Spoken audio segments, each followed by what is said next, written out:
আসসালামু আলাইকুম। আজকের বাংলা আলাপে স্বাগত। আমাদের আজকের আলাপের বিষয় জগদীশ গুপ্ত রচিত গল্প গ্রন্থ বিনোদিনী এর একটি গল্পটির নাম হচ্ছে দিবসের শেষে। আমরা জানি বিনোদিনী গল্প গ্রন্থটি 1334 বঙ্গাব্দ এবং 1927 খ্রিস্টাব্দে প্রকাশিত হয়েছিল।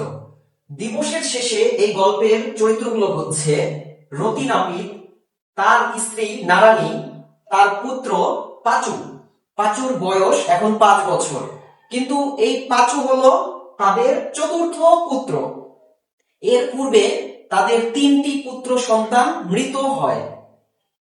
এই চতুর্থ পুত্রের জন্য তারা অনেক তাবিজ, কবজ, মাদুলি এসব ব্যবহার করেছে। তারপরে এই পাঁচু এখন 5 বছর বয়সী হয়েছে। গল্পের মধ্যে আমরা দেখতে পাই একদিন পাঁচু তার মাকে বলে, মা, আজ আমায় কুমিরে নিয়ে যাবে। তার মা তো খুব অবাক হয়ে যায়, তার উৎকণ্ঠা জেগে ওঠে। তার মা আবার চিন্তা করে যে আমার ছেলে এরকম অসংলগ্ন কথাবার্তা প্রায় বলে থাকে, তো এই চিন্তা করে সে কিছুটা হালকা হয়। এরপরে যখন সে তার স্বামী রতি নাপিতকে এই ঘটনাটা বলে, রতি নাপিত আবার বাবু, গ্রামের যে বাবু চৌধুরী মহাশয়, তার যখন শেভিং বা খুর কর্ম করছিল, তখন সে আবার গল্পচ্ছলে এই পাঁচুর এই কথাটা বলে যে তাকে আজ কুমিরে নেবে, এরকম সে বলছে। তো সবাই হো হো হো হো করে হেসে ওঠে। নাপিতের বাড়ির পূর্ব দিকে যে কামদা নদী রয়েছে, সে রাক্ষসী নয়, সে জননীর মতো তাদেরকে লালন পালন করে আসছে। এই নদীতে কখনো কুমির দেখা যায়নি।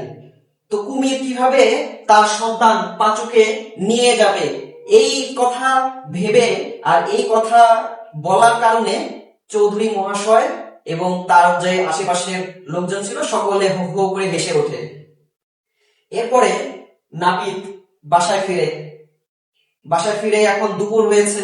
দুপুরবেলা সে পাঁচুকে নিয়ে গোসল করতে যাবে নদীর ঘাটে। পাঁচু এখন গোসল করতে যেতে চায় না, সে ভয়ে আছে যে আমাকে কুমিরে নিয়ে যাবে। কিন্তু নাপিতের এখন জেদ চেপে গেছে যে আমি যেভাবেই হোক তোমাকে গোসল করতে নিয়ে যাবই, তোমার এই ভয় ভাঙাতেই হবে। এরপরে সে আর পাঁচু গোসল করতে যায় নদীতে। এখানে গিয়ে সে সুন্দরভাবে গোসল করিয়ে আনে। দুজনেই ভারমুক্ত হয়ে যায় যে না, আমার সন্তানকে তাহলে কুমিরে নিয়ে যাচ্ছে না।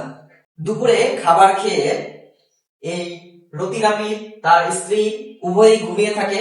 এই সময়ে পাঁচু তার বন্ধুদের সাথে মিলে ঘর থেকে একটি কাঁঠাল ভেঙে খায়, এবং সে তো কাঁঠাল ভাঙতে পারে না, তাই গা নোংরা করে, তারপর আবার মাটিতে গড়াগড়ি খায়, মানে সে তার গা নোংরা করে ফেলে আর কি। পাঁচু তার গা শরীর নোংরা করেছে, এই জন্য নারানী অনেক রাগ করে অনেক চিৎকার চেঁচামেচি করে।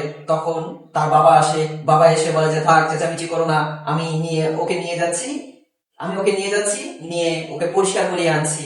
এবার পাঁচুর হাতে ছিল একটি ঘট, খেলার ঘট বা ঘটি। এটা নিয়েই সে আর তার বাবা আবার নদীর ঘাটে যায়। নদীর ঘাটে গিয়ে পাঁচুকে এসে পরিষ্কার করে উঠে আসে। কিন্তু যখন উঠে আসে তখন পাঁচু দেখে যে তার হাতে ওই খেলার যে ঘট বা ঘটিটা ছিল ওইটা নাই। সে তখন তার বাবাকে বলে, বাবা, ওই যে নদীর পানির মধ্যে আমার ঘটিটা পড়ে আছে, গিয়ে নিয়ে আসি। ওর বাবাও দেখলো যে ঘটিটা একদম নদীর জলের কাছেই আছে, বললো যে যাও নিয়ে এসো। সে যখনই নিতে গেল নদীর ঘাটে, তখনই একটা কুমির এসে তাকে একদম নিয়ে চলে গেল। তার চোখের সামনেই তার ছেলেকে কুমিরে নিয়ে গেল। নিয়তি বা ভাগ্য এখানে সত্য হয়ে গেল। জগদীশ গুপ্ত এই গল্পের মাধ্যমে আমাদেরকে যে মেসেজটা দিতে চেয়েছেন সেটা হলো, নিয়তি বা ভাগ্য অমোঘ, প্রচন্ড, ভয়ঙ্কর, একে মানুষ কোনোভাবেই এড়াতে পারে না। মানুষ অসহায়, ভাগ্যের কাছে, নিয়তির কাছে মানুষ অসহায়। যত আন্তরিক শুভ চেষ্টা করা হোক না কেন, সব আন্তরিক শুভ চেষ্টা ব্যর্থ হয়ে যায়। মানুষ তার ভাগ্যের কাছে, তার নিয়তির কাছে বড়ই অসহায়।